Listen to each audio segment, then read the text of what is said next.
Sir আপনার কাছে আমার আরেকটা প্রশ্ন হলো যে আপনি তো দীর্ঘদিন যুক্ত আছেন রাজনীতিতে, তো আসলে জিয়া পরিবারের প্রতি আপনার কতটুকু শ্রদ্ধা ভক্তি রয়েছে বা কতটুকু অবদান রয়েছে এই জিয়া পরিবারের প্রতি, কিংবা এই মাঠে থেকে আপনি কষ্ট করেছেন কিংবা এস এম জাহাঙ্গীরকে সহায়তা করেছেন, এই বিষয়গুলো একটু আমাদেরকে সংক্ষেপে বলুন।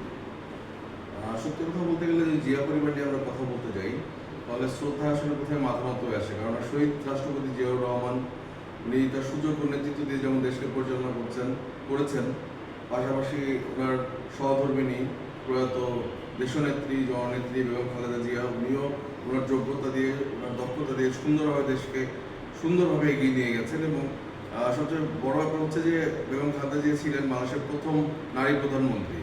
তো এটা আসলে শুধু জিয়া পরিবার জন্য, এটা আমাদের যারা বিএনপি সাথে জড়িত আমরা সবাই কিন্তু এটা আমাদের জন্য গর্বের বিষয়।